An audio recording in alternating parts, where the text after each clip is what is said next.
Ora, boa tarde. Estamos novamente aqui então nestes webinars relativos à Semana Europeia contra o Cancro. Queria desde já agradecer a vossa presença, a todos que estão desse lado já à nossa espera.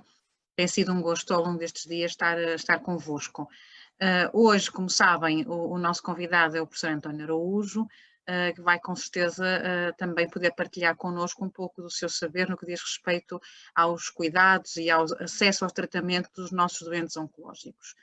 Enquanto esperamos só para também mais algumas pessoas se possam juntar a nós, queria, como habitual, fazer-vos um bocadinho a resenha e a explicação desta semana, a Semana Europeia contra o Cancro, que está a ser assinalada desde a passada segunda-feira até ao próximo domingo, e que, segundo a proposta da European Cancer Leagues, tem vindo a abordar variadas temáticas. Nós começamos na segunda-feira na perspectiva da prevenção primária com a doutora Paula, passamos depois à prevenção secundária e ao cancro de pele com o doutor Ribas, ontem falávamos da importância da investigação com o professor Rui Medeiros e hoje chegamos ao tratamento para que amanhã possamos terminar com questões mais ligadas ao apoio social aos nossos doentes. Efetivamente o cancro é mesmo assim, é multifacetado e tem variadas vertentes e nós temos que o analisar das diferentes formas. Hoje temos o prazer de ter connosco o professor António Araújo, que para além de ser médico, além de ser pneumologista, além de ser oncologista, é também o nosso representante na Ordem dos Médicos na região do Norte e, portanto, é com grato prazer que o recebemos aqui e que passa a palavra, porque com certeza que terá muita coisa para nos dizer. Entretanto, apelo a quem tenha dúvidas, questões, já sabem, vão colocando em comentários para depois podermos ir alargando a conversa a todos nós.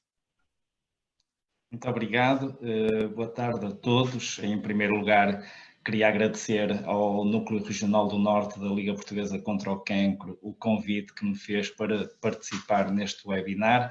É sempre um gosto poder estar convosco e cumprimentar, como é evidente, a doutora Cristiana Fonseca, que me vai servir aqui de líder para eu não me perder no tempo e no tema. O tema que me pediram para abordar foi o acesso aos tratamentos em oncologia. E eu queria tentar enquadrar um pouco este assunto e transmitir-vos que um medicamento para chegar a um hospital passa por toda uma série de passos intermédios que convém conhecerem para depois também entenderem um pouco a problemática que nós temos diariamente com o acesso aos tratamentos, nomeadamente aos acessos aos tratamentos inovadores em oncologia. E perceberem que isto começa tudo com a descoberta de uma droga, um medicamento, num laboratório, em que se verifica que esse medicamento tem ação sobre células que estão em cultura e que as inibe de crescer. A partir daí, e provavelmente o professor Rui Medeiros já explicou isso ontem, passam a ser testados normalmente em ratinhos primeiro, depois muitas vezes passam ainda por uma fase de testes em primatas e depois então serão testados em humanos.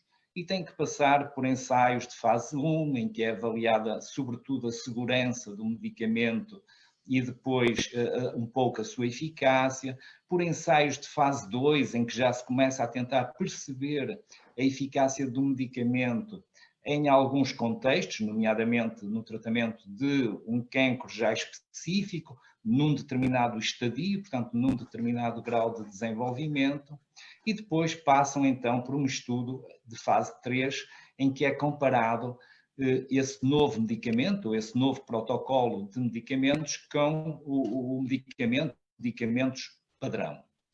E só mostrando mais-valia, seja mais-valia em termos de eficácia, aumentando a sobrevivência global dos doentes que foram tratados com um novo medicamento, ou a sobrevivência livre de progressão, ou uma maior taxa de resposta do tumor, ou então demonstrando mais-valia em termos de qualidade de vida, isto é, o medicamento não é melhor que o padrão, mas é mais bem tolerado, tem menos efeitos laterais e, portanto, torna-se melhor, seja pela eficácia, seja pela qualidade de vida, torna-se melhor que o tratamento de padrão. E a partir daí, o laboratório vai sujeitar esse medicamento à aprovação da Agência Europeia do Medicamento, no caso da Europa, ou da FDA, da Food and Drug Administration, no caso dos Estados Unidos. E aí é avaliado, na Agência Europeia do Medicamento, é avaliada a sua eficácia. E se realmente os estudos demonstram que o fármaco é eficaz, a EMA aprova esse medicamento. E ao aprovar esse medicamento, o medicamento está disponível para ser usado em toda a União Europeia. Mas, para depois poder ser usado dentro do Serviço Nacional de Saúde, o medicamento tem que ser comparticipado. E para ser comparticipado, ele vai sofrer uma nova avaliação, no caso de Portugal, pelo Infarmed, no sentido de determinarem o custo-efetividade desse medicamento. Isto é, se a mais-valia que o medicamento traz, se tem de alguma forma equivalência ao custo que o laboratório ou a farmacêutica está a pedir pelo medicamento. E depois aí seguem-se algumas discussões acerca do preço, no sentido de tentar trazer muitas vezes para patamares mais razoáveis o preço do medicamento. Estando aprovada a sua comparticipação, então poderá ser introduzido no formulário hospitalar de cada hospital. E para isso depois tem que haver uma ação dos médicos, no sentido de pedir a introdução desse medicamento no hospital. E, portanto, aqui começa a notar-se que podem existir algumas discrepâncias em cada um destes passos. Isto é, a partir do momento que o medicamento é aprovado na Agência Europeia do Medicamento, ele pode ser utilizado em qualquer hospital da União Europeia. E, portanto, se um doente for à privada, desde que pague o seu medicamento ou que tenha um seguro ou um subsistema de saúde que não esteja ligado ao Serviço Nacional de Saúde diretamente, que comparticipe esse medicamento, o doente pode fazer o medicamento. Já não poderá fazer dentro do Serviço Nacional de Saúde enquanto ele não estiver comparticipado. E daí muitas vezes haver discrepâncias entre aquilo que é feito num hospital privado e aquilo que é feito num hospital público. Depois, mesmo estando comparticipado a nível do Serviço Nacional de Saúde, por vezes ainda existe alguma demora na introdução de formulário hospitalar e, portanto, há hospitais que introduzem mais rapidamente a inovação e outros que demoram mais algum tempo. E aí também, já dentro do Serviço Nacional de Saúde, poder haver alguma discrepância, normalmente limitada no tempo, é certa, mas pode haver, entre a introdução de um medicamento num hospital e a introdução de um medicamento no outro. Enquanto decorrem as negociações no Infarmed por causa do preço, muitas vezes são abertos programas chamados programas de acesso precoce do medicamento. E o que é isto? A legislação obriga que o laboratório que está a pretender introduzir um medicamento no Serviço Nacional de Saúde, que durante, diz a legislação, 6 meses, porque seria esse o tempo que deveriam demorar as negociações entre a indústria farmacêutica e o Infarmed, que coloque aquilo que se chama então um programa de acesso precoce, em que o laboratório paga o medicamento durante aquele tempo.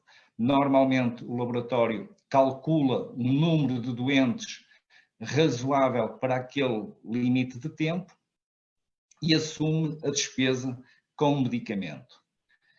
Isto também veio trazer alguns problemas, porque o Infarmed, a determinada altura, percebeu que a existência dos programas de acesso precoce, no fundo, estavam a fomentar a procura, porque estavam a permitir que os doentes acedessem à inovação e muitas vezes as negociações, apesar da legislação limitar a 6 meses a sua duração, ultrapassam em muito esses 6 meses e muitas vezes ultrapassam mais de 1 ano e portanto, ao estarem a permitir a organização desses programas de acesso precoce, criavam ali um grupo de doentes que tinham a medicação durante 6 meses disponível e depois, ao fim desses 6 meses, praticamente obrigavam o hospital a comprar a medicação a preço ainda de mercado para esses doentes, porque desde que os doentes estivessem a beneficiar do medicamento, não seria ético interromper a medicação. E, portanto, hoje o Infarmed obriga a que os programas de acesso precoce durem o tempo que durarem as negociações, mas coloca também aí muitos entraves à colocação de doentes nesses programas de acesso precoce, porque sabe que no fim das negociações vão ter logo ali um grupo de doentes que vão necessitar de imediato do medicamento. E, portanto, também aqui, por vezes, há discrepâncias entre o que é disponibilizado num hospital e o que é disponibilizado noutro hospital do Serviço Nacional de Saúde, porque poderemos ter médicos mais empenhados em vencer estas dificuldades e, portanto, permitirem fazer com que os doentes tenham acesso a estes programas de acesso precoce, e outros, eventualmente, menos empenhados em conseguir esse acesso. E isto, como é evidente, vai criar uma série de discrepâncias entre aquilo que um doente pode ter disponível numa unidade de saúde e aquilo que poderá ter noutra.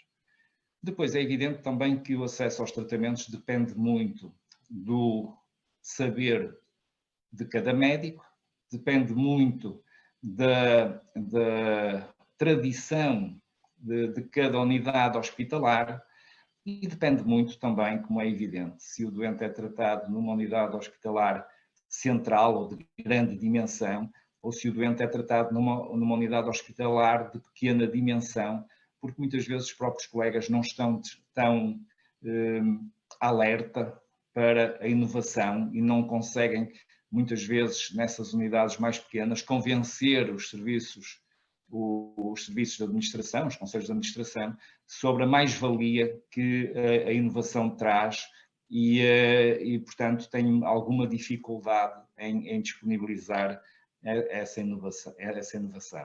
E, portanto, isto foi só para servir de mote introdutório, existe realmente alguma discrepância no acesso aos tratamentos entre hospitais privados e hospitais públicos, e existe alguma discrepância no acesso aos tratamentos mesmo dentro dos hospitais do Serviço Nacional de Saúde.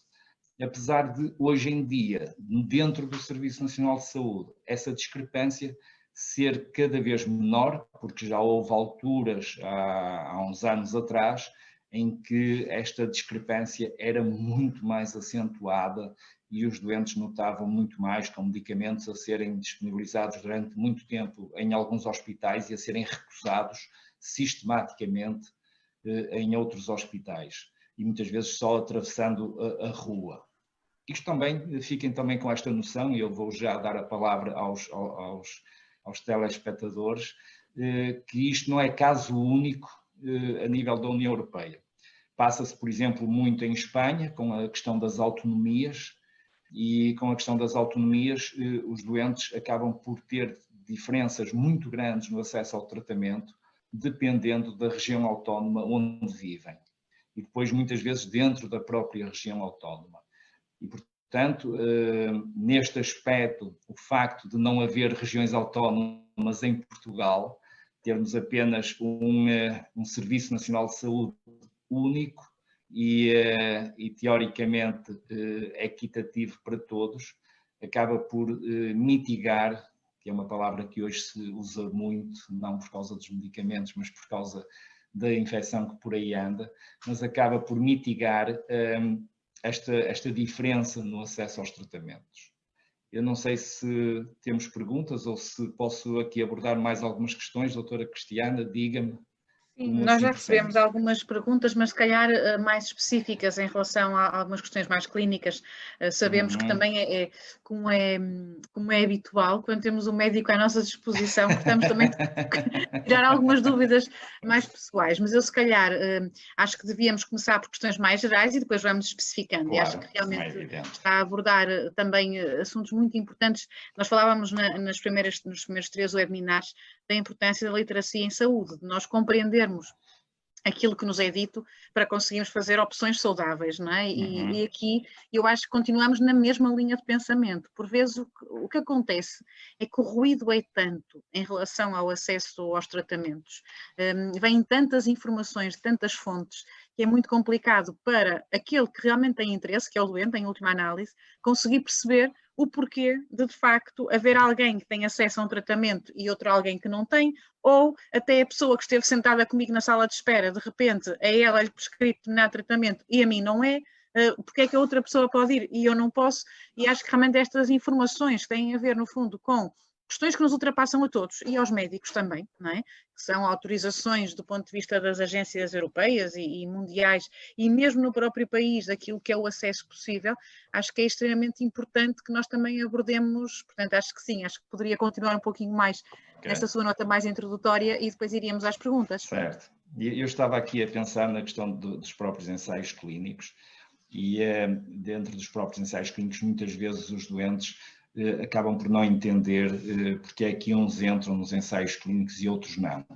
E depois isso acaba até por se transpor também para a prática clínica diária, porque é que eu posso entrar e eu e a minha vizinha não entrou ou vice-versa. E isto tem muito a ver, nos ensaios clínicos, por exemplo, é muito notório. Os ensaios clínicos tentam, sobretudo os de fase 2 e os de fase 3, ter populações de doentes muito homogéneas.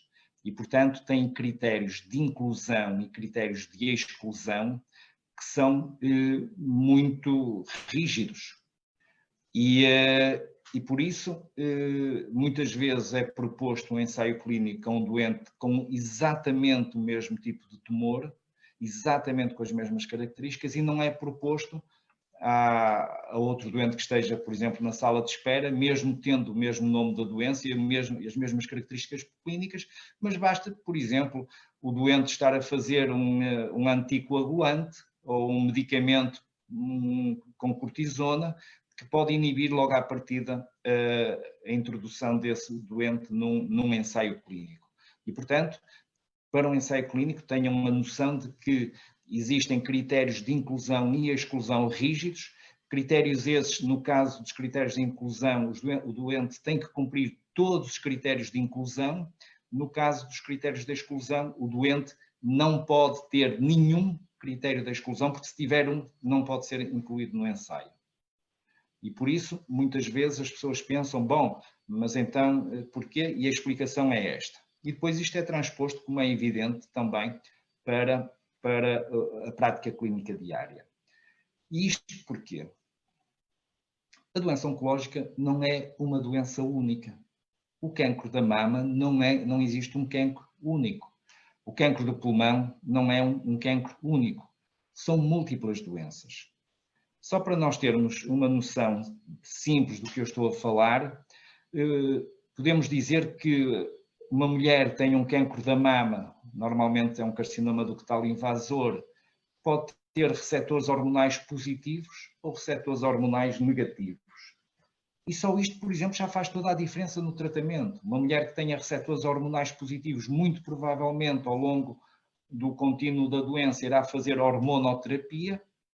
Uma mulher que tenha receptores hormonais negativos não irá nunca, durante o decurso da sua doença, fazer hormonoterapia. E vejam como o cancro da mama se torna diferente de mulher para mulher, por exemplo, neste aspecto tão básico. No caso de cancro de pulmão, nós temos normalmente dois grandes grupos de cancro de pulmão, o de pequenas células e o não pequenas células. Dentro de não pequenas células temos pelo menos 4 tipos de tumores. Por acaso temos mais, mas os principais são que é o adenocarcinoma, o carcinoma espinocelular, o carcinoma misto, o carcinoma de grandes células e depois até aqueles que são indiferenciados.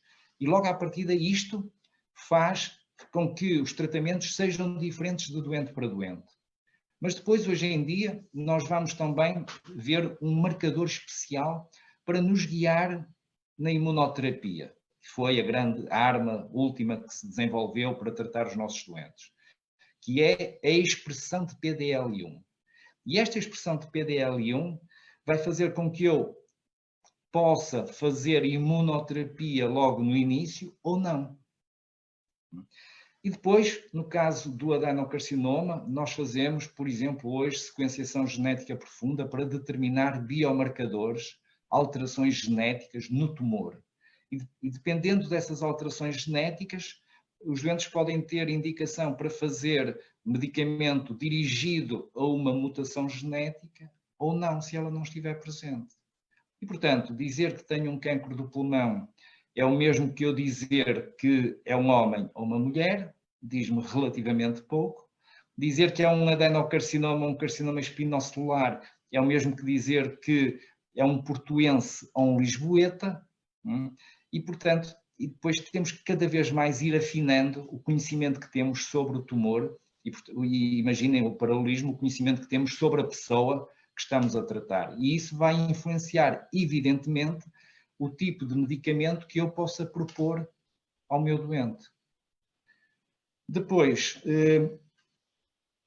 é evidente que todos nós defendemos que os tratamentos que são propostos no público devam ser propostos no privado, ou os que são propostos no privado devam ser propostos no público, mas também é lógico que no setor público tenha que haver aqui algum cuidado em termos de preço, que no setor privado, se a pessoa tiver dinheiro ou algum seguro para o qual contribuiu durante a sua vida, possa ter um leque maior de escolha.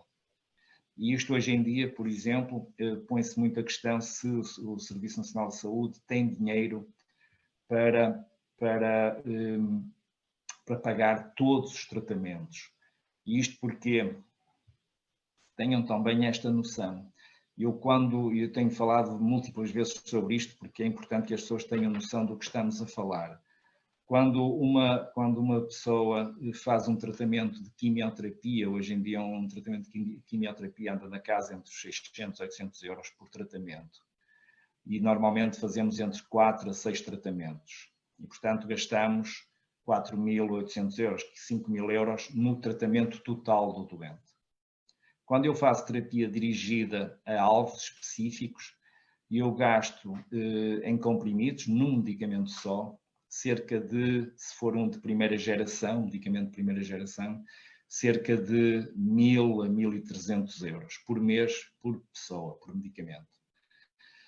Se usar um de terceira geração, quando surgem resistências, ou então hoje já estamos a usar medicamentos de terceira geração logo em primeira linha de tratamento, nós gastamos cerca de 5.000 euros por mês, por doente, num medicamento só. Quando usamos a imunoterapia, nós estamos a gastar à volta de cerca de 8.000 euros por mês, por doente. E o doente tem que fazer isto sempre enquanto beneficiário do tratamento.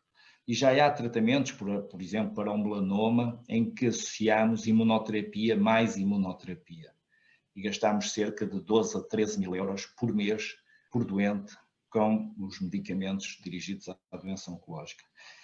E se hoje em dia formos falar, por exemplo, da imunoterapia dita personalizada, que é designada pelas CAR T-cells, que mais não são que linfócitos do doente multiplicados em laboratório e com engenharia genética adaptados para responder àquele tumor, cada tratamento anda na casa de 400.000 libras no Reino Unido e o doente pode ter que fazer 1 ou 2 tratamentos.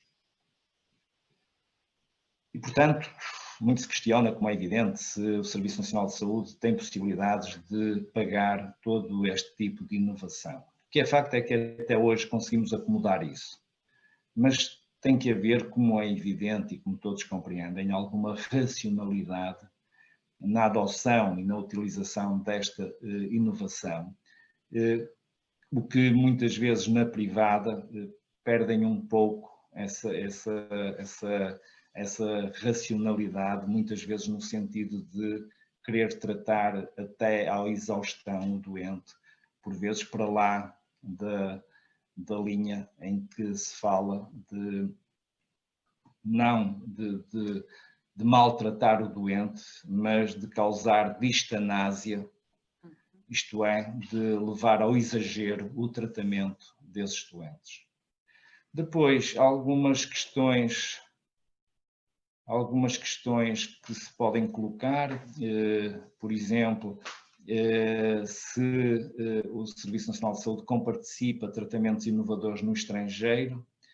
É assim, o Serviço Nacional de Saúde pode comparticipar de tratamentos que comprovadamente beneficiem o doente e que não existam no país.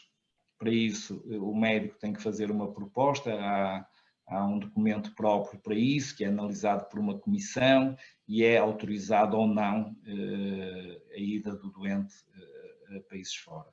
E, por exemplo, um dos casos é o tratamento de radioterapia por fotões, que nós não temos aparelho em Portugal, porque é extremamente caro e são 2 doentes por ano que se envia para um tratamento desses. E, portanto, em Portugal haverá 8 ou 10 doentes por ano que necessitem desse tratamento a nível nacional. E Portugal, quando é assim e quando o doente é proposto para fazer esse tratamento, o Governo, a tutela, o Ministério da Saúde paga a viagem, a estadia, o tratamento e depois a viagem, a estadia e as consultas necessárias pós-tratamento aos doentes que tenham essa indicação. Já não paga, por exemplo, para se for um medicamento que esteja em apreciação no Infarmed, como é evidente, o medicamento está a ser apreciado no Infarmed para comparticipação no Serviço Nacional de Saúde e aí é evidente que o Estado, ou o Ministério da Saúde, não paga a sua ida a países estrangeiros. É evidente também, e voltando aqui um pouco a algumas perguntas que se colocam, nós tentamos informar os doentes de todas as opções terapêuticas disponíveis. Normalmente a nível do Serviço Nacional de Saúde. Há aqui também várias filosofias ou várias correntes. Há algumas correntes que defendem que o doente deve ser esclarecido sobre todas, e sublinho, todas as opções terapêuticas para o caso clínico em questão, de forma a que possa escolher. Sendo que muitas vezes os próprios médicos têm alguma dificuldade em escolher qual a melhor proposta de tratamento para o doente e, portanto, torna-se pouco credível que o doente com informação clínica limitada e com experiência clínica limitada escolha da melhor forma os tratamentos que o possam beneficiar mais. E o exemplo disso é, por exemplo, a questão que há uns anos atrás muito foi falado a nível português, que foi a terapia com células dendríticas que era feita numa clínica em Colónia, na Alemanha. A terapia com células dendríticas, em mais de 98% dos casos, não funciona. E é bom que quem nos esteja a ouvir fique com esta noção. A terapia com células dendríticas para tratamentos de tumores nos adultos não funciona. Não funciona porque o nosso saber, neste momento, acerca dessa matéria, ainda não é suficiente para que realmente possa vir a funcionar. Porque o tratamento com aquilo que eu vos falei há pouco sobre as CAR T-cells, sobre aqueles linfócitos retirados dos doentes, é um tratamento baseado na filosofia do tratamento das células dendríticas. Mas é um tratamento que está adaptado à evolução do conhecimento e à evolução da forma de como tratar laboratorialmente as células do doente. A terapia com CAR T-cells mais não é do que retirar sangue ao doente, isolar os linfócitos, multiplicá-los em laboratório, programá-los para os antigénios do tumor e reinfundi-los na circulação dos doentes.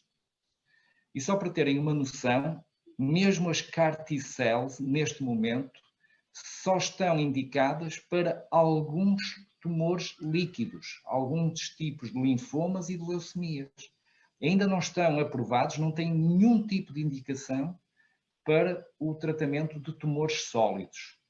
E isto não é porque a filosofia esteja incorreta, é apenas porque a evolução das tecnologias ainda não permitiram descobrir a melhor forma de condicionar esses linfócitos para matar as células tumorais. Há uma evolução no sentido de podermos aumentar a capacidade dos linfócitos em reconhecer antigénios, e hoje em dia fala-se muito não das CAR T-cells em termos investigacionais, mas das TRAC T-cells. CAR T é, digamos, são táxis, células T. TRAC T-cells são caminhões de células T. Isto é, as células T, em vez de estarem programadas com 1 ou 2 antigénios, poderão vir a estar programadas com 6 ou 8 antigénios do tumor e, portanto, aí sim, nessa altura, eventualmente, teremos uma arma para o tratamento dos tumores sólidos dos adultos. E, portanto, é bom que as pessoas tenham noção de que realmente, infelizmente, a terapia com células dendríticas não funciona, é dinheiro gasto e tempo gasto sem sentido para o tratamento de tumores sólidos dos adultos. Mas voltando um bocadinho atrás... Sim, sim. Sim, já, só porque falou agora desta questão das armas, não é? Agora passando esta nomenclatura um bocadinho mais bélica, nós temos aqui uma questão que se calhar eu vou aproveitar para introduzir e também estimular a interatividade com quem nos ouve. Temos aqui alguém que afirma ter leucemia mieloide crónica e que está a tomar neste momento ipatinib 400 mg e pergunta, será que terei uma cura definitiva? Eu se calhar, não sei se será tanto o lugar ou uma resposta mais específica ou uma resposta do âmbito mais geral, que é, nós de facto, já muito se fez na procura destas armas que melhor lutem contra o cancro. Eu quase que me atrevo a perguntar e a adicionar a esta pergunta, estamos a chegar à cura definitiva? Já podemos dizer que ela irá algum dia acontecer? É possível que um dia possa vir a acontecer em alguns tipos de tumores, mas nós ainda não estamos lá. Nós neste momento estamos a tentar tornar a doença crónica, com tratamentos crónicos. Eu neste momento, quando trato um doente com cancro de pulmão ou com cancro da mama avançado, ou com uma leucemia linfocítica crónica, por exemplo, nós tentamos, sobretudo, tornar essa doença uma doença crónica. Isto é, tentar que o doente conviva com ela, como convive com a sua hipertensão arterial, ou com a sua diabetes, ou com a sua dislipidemia, com a sua hipercolesterolemia, tenha que fazer uns comprimidos ou uns medicamentos nas veias periodicamente e que a doença o não afete nem limite nas suas atividades de vida diária. Isso é, neste momento, aquilo que está em cima da mesa e não propriamente a cura definitiva da doença. E isto porque, como vos falei, a doença é sempre muito heterogénea quer entre doentes, quer no próprio doente. E daí que seja muito difícil a cura destes doentes. É evidente que nos tumores líquidos é mais frequente, por exemplo, com os transplantes de medula, em que se consegue erradicar por completo a linha celular anómala, e os tumores líquidos normalmente dependem apenas de 1 ou 2 mutações. No caso dos tumores sólidos, a cura é muito mais complicada, porque normalmente existem várias linhas celulares dentro do tumor e que são responsáveis pela resistência desse tumor aos medicamentos que nós vamos empregando.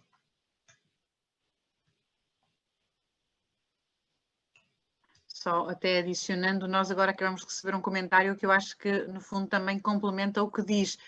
Não há cura para o cancro, há sim a ausência de células cancerosas que nos permite viver sem medo, pelo menos até aos exames de rotina seguintes. É exatamente isso.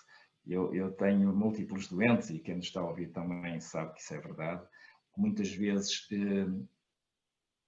vão vivendo muito bem, tão bem que se esquecem da sua doença até o momento em que têm que ir fazer um exame de rotina. E quando vão fazer o exame de rotina, entre o dia em que fazem o exame e a consulta, muitas vezes são dias muito difíceis para esses doentes, porque, como sempre dizemos, cada exame é um exame, cada consulta é uma consulta e, portanto, se fazem os exames é porque pode, eventualmente, alguma coisa de menos bom estar a acontecer e acaba por criar muita ansiedade aos doentes nessa altura. Mas é verdade, nós cada vez mais tentamos é que os doentes vivam a vida e não a doença. E isso para nós é muito importante mesmo. É muito importante para vós, enquanto profissionais de saúde, e para os doentes, que conseguem compreender que há aqui uma visão abrangente. Não são vistos apenas como um doente, mas como um doente que tem sentimentos, emoções, claro, que tem toda esta capacidade de gestão, não é? Para nós é muito importante e temos sempre em conta aquele binómio entre quantidade de vida e qualidade de vida. E depois, subjacente a tudo isto, as expectativas do próprio doente. Porque eu lembro-me quando usávamos muito a quimioterapia, e hoje ainda infelizmente usamos, e temos que usar, e iremos usar ainda nos próximos anos, havia senhoras, por exemplo, que não queriam, estava a olhar para a doutora Cristiana, que tem um cabelo farto, e diziam-nos que aceitavam tudo menos que caísse o cabelo. E nós tínhamos de tentar adaptar um pouco a quimioterapia que propunhamos à doente, de forma a que minimizássemos esse impacto na qualidade de vida dela. Tínhamos e temos outro grupo de pessoas, nomeadamente os testemunhas de Jeová, que nos trazem exposições, declarações assinadas de que não aceitam fazer transfusão de sangue nem seus derivados. E, portanto, nós temos que tentar adaptar as propostas de tratamento que fazemos aos nossos doentes de forma a minimizar o risco de lhes causar anemias que tenham necessidade de fazer transfusões ou trombocitopenias que tenham necessidade de fazer plaquetas para minimizar, às vezes, risco de vida que possam correr. E, por isso, nós temos sempre que nos adaptar um pouco entre esta balança de quantidade versus qualidade, mas ao mesmo tempo subjacente a tudo isto a expectativa e a vontade do doente, como é evidente. Claro que sim. Eu estou também agora a ouvi-lo e a pensar que é apropriado encaixar aqui outra questão que está colocada no fórum, que tem a ver com o local de tratamento do doente. Eu recordo-me que há uns anos atrás, ou quando eu comecei a trabalhar, pelo menos, de facto, os IPOs eram os hospitais de referência e era para lá que eram encaminhados todos os doentes. Depois, a determinada altura, houve a chamada descentralização e houve possibilidade de haver serviço de oncologia em diferentes hospitais. Depois houve ali um período de discussão em que se lutava com a centralização, porque era muito importante, porque nos IPOs é que estavam os médicos que só faziam, de facto, o tratamento de cancro. E agora assistimos novamente à ideia de que temos hospitais descentralizados onde há esse tratamento. E a pergunta que é colocada é precisamente essa. Se não seria melhor voltarmos à questão da centralização, em termos todos os doentes, ou o máximo de doentes oncológicos possível, num hospital de referência, que seria o IPO, onde, obtendo mais escala, se obteria também maior eficácia? Essa é uma discussão que se mantém, que se vai manter no futuro, porque tem coisas boas e coisas menos boas, como todas as decisões políticas, e, portanto, no fim do dia, depois tem que haver uma decisão política. Deixe-me esclarecer o seguinte. A maior parte dos doentes oncológicos, neste momento, estamos a falar de quase 2/3 dos doentes oncológicos, não são tratados nos IPOs. São tratados nos hospitais, ditos hospitais de agudos, isto é, nos hospitais gerais. E, portanto, se todos estes doentes convergissem para os IPOs não teriam de todo capacidade para tratar estes doentes. Ou então teriam que ampliar muito as suas instalações e recrutar muitos médicos, muitos enfermeiros para fazer face ao volume de doentes que iriam ter. Depois, muitos especialistas e super especialistas, infelizmente, ou adjetivem como quiserem, não se encontram nos IPOs, que estão em hospitais ditos gerais. E depois, por fim, tem a questão dos cuidados de proximidade. Quantas e quantas vezes eu fui médico de um IPO e hoje em dia sou médico num hospital geral e eu assisti a doentes que vinham de Bragança, por exemplo, ao IPO para vir fazer um ataque. E quantas vezes, porque o aparelho avariou, porque estava em sobrecarga e não poderia fazer o exame naquele dia, e era remarcado o exame e o doente regressava à casa depois de ter feito quase 400 quilómetros e não ter vindo fazer rigorosamente nada. Quantas vezes o doente vinha ao IPO para vir buscar uma caixa de tamoxifeno que hoje em dia é dado gratuitamente nas farmácias. Quantas vezes o doente vinha a uma consulta de rotina do seu médico e porque este estava doente, ou estava para congresso, ou estava grávida, não podia fazer a consulta e o doente regressava à casa. E eu vi isto em doentes de Bragança, Vila Real, Viseu, Viana, e acho que tem que haver aqui algum equilíbrio. Tem que haver aqui algum equilíbrio porque muitos tratamentos são hoje em dia considerados tratamentos quase de rotina, em que hospitais de grande dimensão ou hospitais de média dimensão conseguem fazer. E portanto, quanto mais próximo o doente estiver da sua casa, da sua habitação, junto dos seus familiares, lhes seja garantida a qualidade do tratamento, melhor se torna, não só para o doente, como é evidente, mas também para o sistema, porque gera aí também muita poupança. Aquilo que eu acredito é que deveria haver cuidados distribuídos por uma rede de referenciação conhecida a nível nacional, coisa que também se fala há várias dezenas de anos sobre as redes de referenciação. E depois existem planos também aqui em termos políticos de redes de referenciação piramidal, em que na base estariam os cuidados de saúde primários, depois os hospitais gerais ditos antigamente distritais, depois os hospitais centrais e no topo da pirâmide, qual sol incandescente, os IPOs. Aquilo em que eu acredito mais não tem a ver com este sistema piramidal de referenciação, tem a ver com um sistema horizontal de referenciação.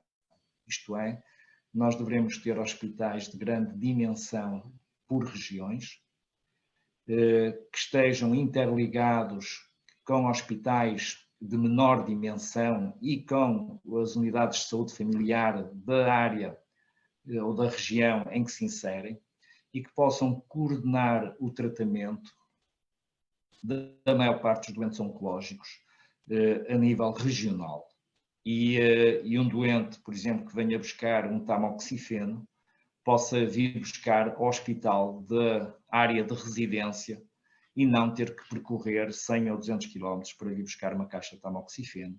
Ou um doente que esteja em seguimento possa fazer a TAC e a consulta de seguimento no hospital da área de residência e ser observado lá. E quando tiver alguma dúvida sobre o estado do tumor, então vir a um hospital mais diferenciado.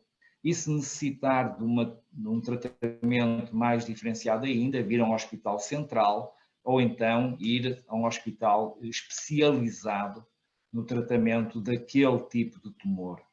Mas isto por degraus, de forma realmente a rentabilizar ao máximo o dinheiro, o erário público e ao mesmo tempo diminuir ao máximo o incómodo que se cria aos doentes terem que percorrer largas dezenas de quilómetros para poderem ser vistos e tratados em oncologia, não é evidente? Nós temos aqui um comentário que penso também reforça tudo o que está a dizer e que tem a ver justamente com esta proximidade e também as vantagens de termos estes cuidados mais próximos. Quem nos ouve conhece uma pessoa à qual o médico lhe disse que o seu cancro era oculto. Começou por fazer quimioterapia e já há algum tempo faz imunoterapia e sente-se melhor com este tratamento. Faz este tratamento no Hospital de Vila Real, mas continua a fazer o PET no IPO do Porto. Acho que também é para isto que servem estes webinars, podemos também haver aqui alguma partilha daquilo que as pessoas vão conhecendo. Claro. Eu vou tendo aqui algumas questões que eu vou ter que pedir desculpa, porque, como a professora Arujo sabe, e a maior parte das pessoas que nos ouve também, eu sou psicóloga, portanto, estes nomes de medicamentos e etc. passam um bocadinho ao lado, e eu vou parecer assim um bocadinho, se calhar. Mas temos aqui uma pergunta que questiona em relação à razão da interrupção da hormonoterapia anastrozol acorde, 1 mg ao fim de 5 anos.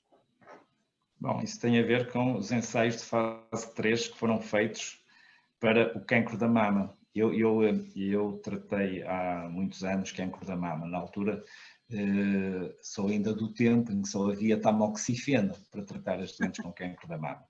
E nessa altura, nós tratávamos durante 5 anos as doentes. Depois houve uns ensaios que vieram demonstrar, ou que pareciam querer demonstrar, que só 3 anos chegavam. E nós, durante um curto espaço de tempo, utilizamos tamoxifeno durante apenas 3 anos. Mais tarde veio-se a verificar que, afinal, parecia que se fizesse 10 anos era melhor do que fazer 5 ou do que fazer 3.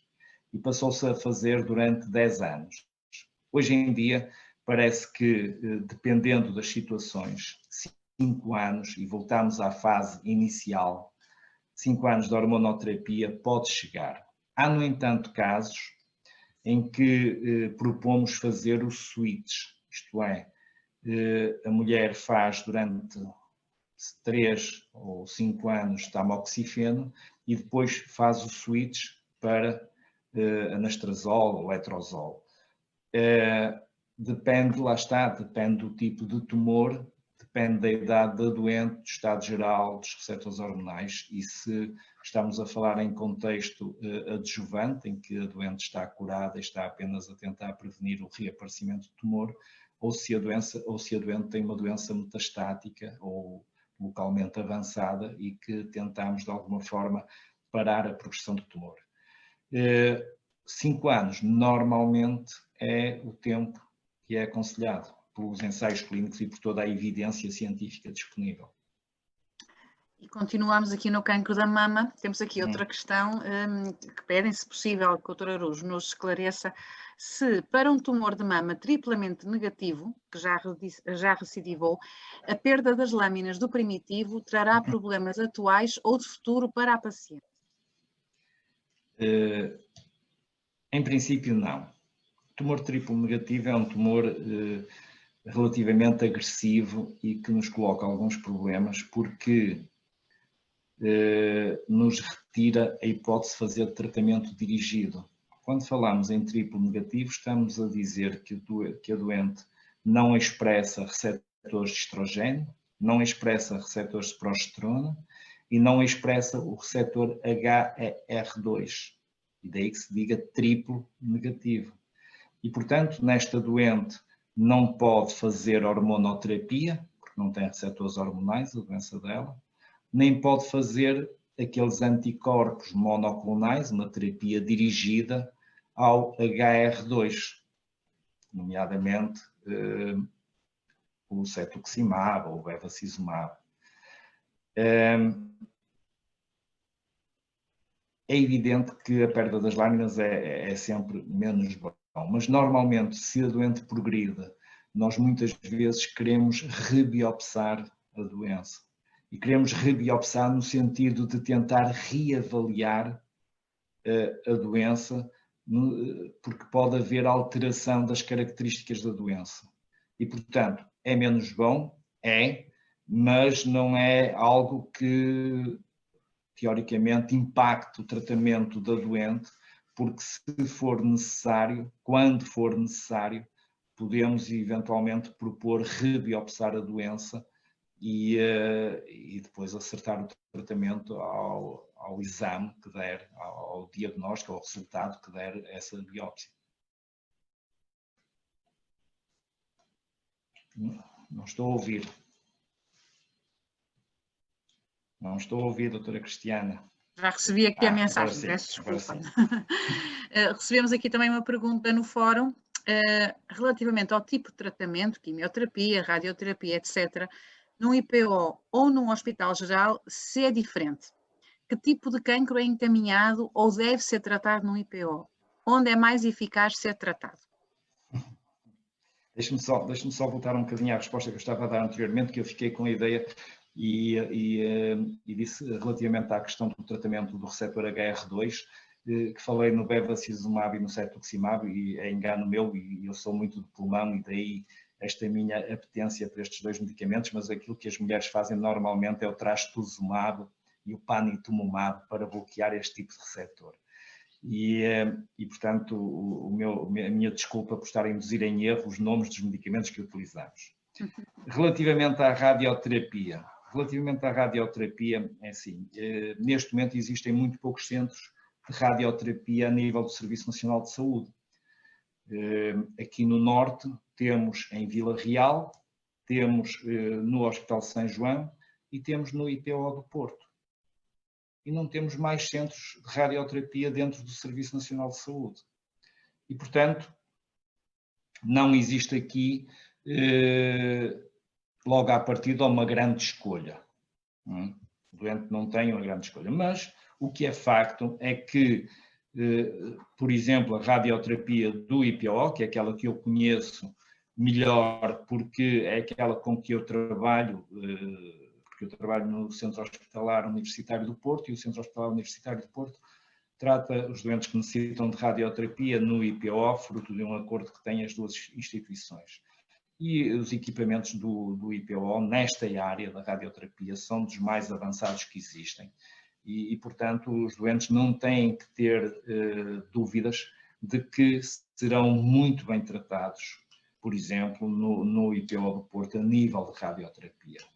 É evidente que a privada, e existem vários centros privados aqui no Porto, existem muitos mais em Lisboa, por exemplo, tentam, de alguma forma, também fazer algum tipo de publicidade diferenciadora e portanto, arranjam muitas vezes termos, conceitos, ou porque o aparelho faz 1 milímetro mais do que os outros, fazem campanhas publicitárias, muitas vezes induzindo em erro os nossos doentes e criando expectativas que estão fora completamente do que é razoável, criam expectativas e induzem, no fundo, a procura desses centros para tratamento.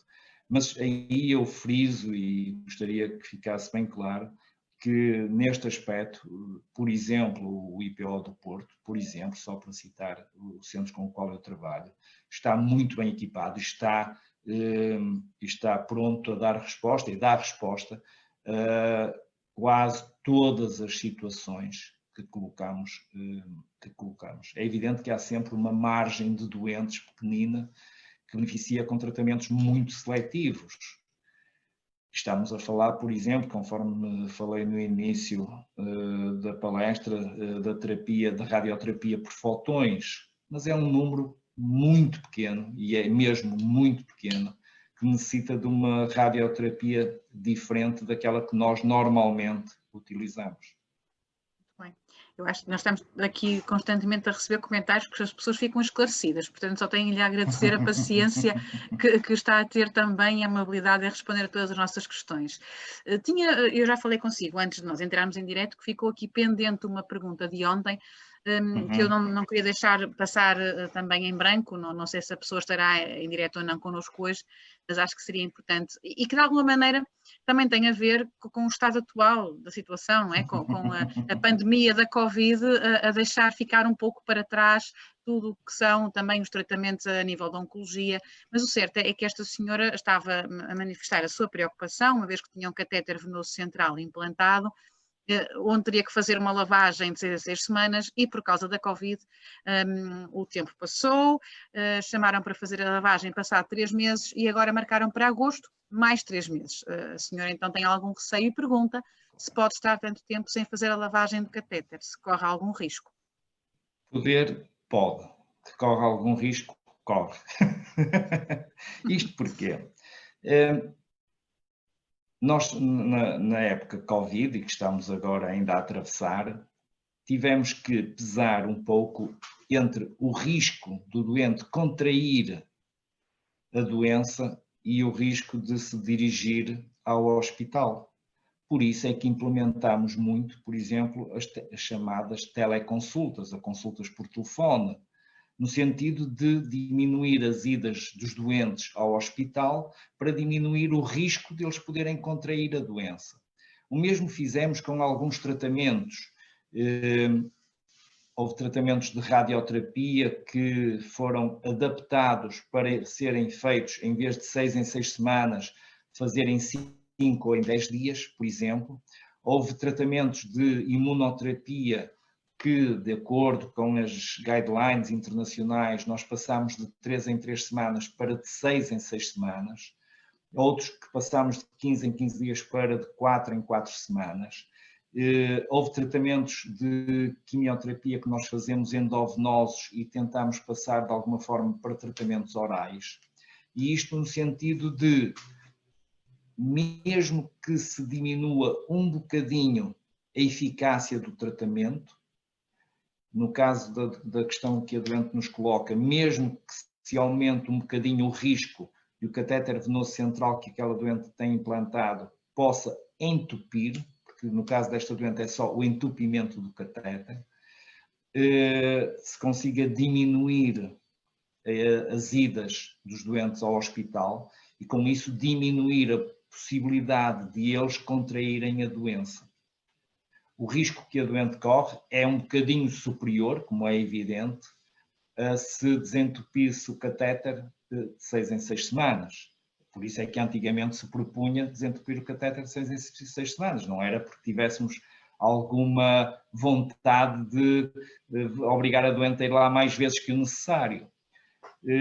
Agora temos é que pesar um bocadinho o risco e mesmo que ela corra um risco um bocadinho maior do catéter entupir, queremos é diminuir-lhe o risco de uma forma acentuada de ir ao hospital e contrair a doença Covid e com isso poder contrair doença grave, porque também tenham esta noção, quer dizer, o risco de contrair a doença de um doente oncológico é exatamente igual ao risco de um cidadão normal, igual ao meu ou da doutora Cristiana. O problema é que os doentes oncológicos que contraírem a doença têm um risco mais elevado que essa doença corra pior do que na minha pessoa ou na da doutora Cristiana. E daí que nós queiramos diminuir-lhes o risco de contrair a doença para que não tenham o risco de depois terem doença mais grave, como é evidente. E acabou agora justamente de responder à última mensagem que recebemos, que tinha justamente a ver com esta questão se o facto de ser doente oncológico com doença terminal, se era um risco contrair a doença. Acaba por ser uma maior dificuldade em combatê-la, não é? A questão do sistema imunológico ficar mais debilitado. Exatamente. Nós tínhamos combinado que era até às 7h30, porque tinha outro compromisso a seguir, faltam-nos aqui 2 minutos, fomos conseguindo responder a todas as questões. Temos ainda uma pessoa que nos questiona sobre a percentagem de doentes de cancro que consegue vencer a doença. Não sei se quer responder sumariamente a esta. Não, eu quero responder não sumariamente, mas em termos gerais. Eu quero que os doentes com cancro realmente tenham esperança, que essa esperança seja crescente, porque cada vez mais nós temos tratamentos mais eficazes e mais amigos do doente. E, portanto, nós cada vez mais conseguimos controlar a doença num número maior de doentes e durante mais tempo, com maior qualidade de vida para eles, de forma a que consigam ter uma vida praticamente normal àquela que tinham antes de aparecer a doença com cancro. E por isso, os nossos doentes e quem nos está a ouvir tem que ter, sobretudo, a esperança. Esperança de que, primeiro, o acidente, ter um cancro, vai correr bem, vai-se conseguir resolver, vão conseguir controlar a doença. Temos que nos manter em boa forma física e em boa forma psicológica, de forma a podermos aguentar o tratamento que nos é proposto, por um lado, e, no fundo, viver a vida e não viver a doença. Muito obrigada, acho que é mesmo essa a melhor mensagem que nos poderia deixar ficar no final deste webinário, professor Araújo. Eu queria agradecer a sua presença, acima de tudo, porque se não estivesse cá para nos responder, isto não tinha piada nenhuma. Queria agradecer as perguntas, porque também acho que tornam sempre a conversa mais animada, mais interativa, sabemos que estamos a ir ao encontro de quem nos ouve. Queria fechar também agora este webinar, conforme tenho feito sempre, chamando a atenção para que amanhã, à mesma hora, nos encontramos aqui para falarmos sobre as questões das respostas sociais ao doente oncológico, porque também é verdade que é importante a saúde física, a saúde psicológica e esta questão social que muito afeta o doente oncológico. E depois, no domingo, iremos ter uma corrida para a vida. As inscrições vão aumentando dia para dia, o que é extremamente importante também para nós. Eu fui já explicando ao longo desta semana que a Covid também tem outro tipo de consequências e uma delas é impedir, digamos assim, a realização de atividades tão importantes para nós e para a nossa angariação de fundos, e daí que a corrida para a vida esteja a ser proposta num ambiente virtual. Desafio, por isso, todos aqueles que não se inscreveram ainda a fazerem-no. Aqueles que já se inscreveram, agradeço a inscrição e apelo a que continuem a divulgar pela vossa rede de contactos. E amanhã cá nos encontramos. Mais uma vez, obrigada, professor António Araújo, pela sua disponibilidade e amabilidade na resposta a todas as nossas questões. Eu é que agradeço o convite. Muito obrigado e até uma próxima. Até uma próxima.